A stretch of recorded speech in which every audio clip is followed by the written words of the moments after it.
share, subscribe. The jungle changes when the sun goes down. It's not just the dark.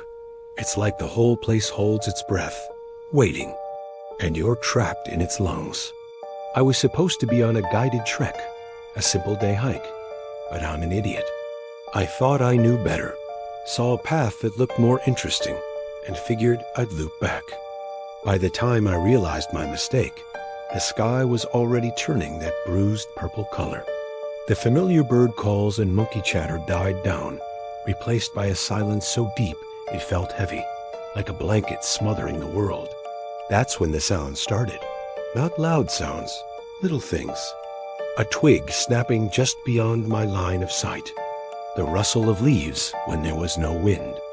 At first, I told myself it was just animals, nocturnal creatures waking up.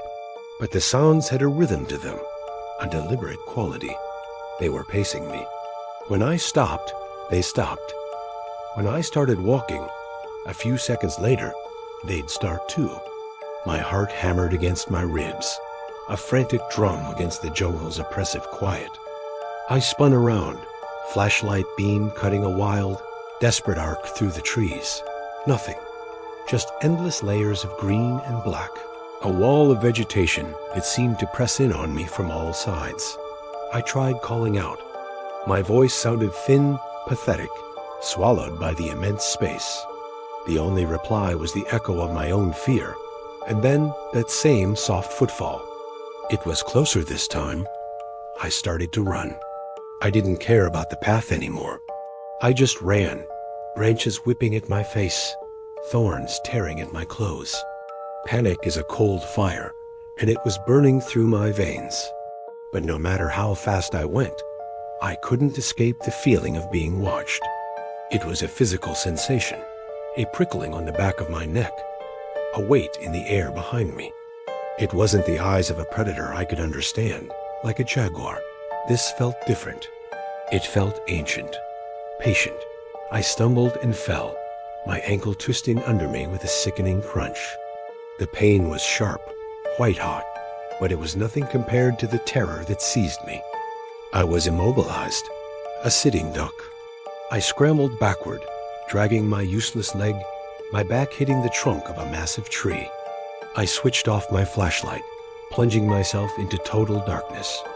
Maybe if I couldn't see it, it couldn't see me. A foolish, childish thought.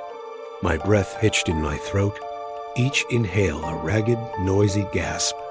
And in the silence that followed, I heard it again. The rustling, but it wasn't pacing me anymore.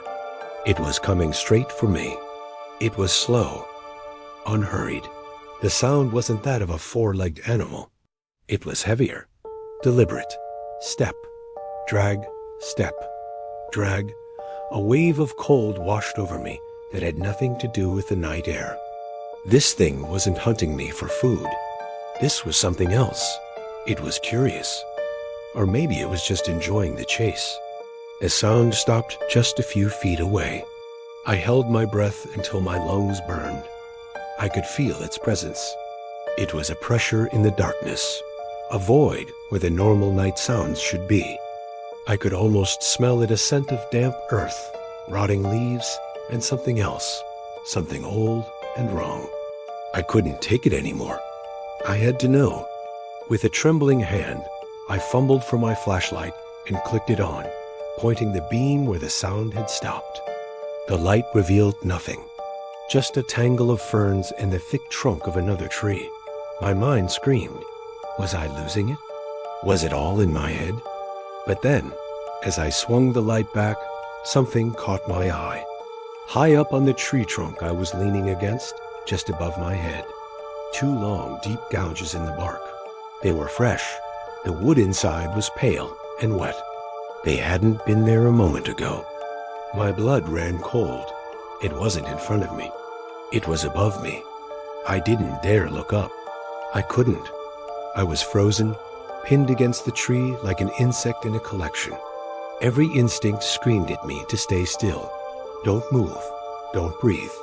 Don't acknowledge it. I could feel its gaze burning down on me, a heavy, ancient curiosity. The slow drag of a limb on bark, a sound so close it vibrated through the wood into my spine. It was descending. The silence stretched for an eternity. The air grew thick, heavy with an unspoken question. I closed my eyes, a single tear of pure terror tracing a path through the dirt on my cheek. This wasn't a predator. This was the jungle itself, aware and awake, and I had trespassed. I had become its focus, its entertainment.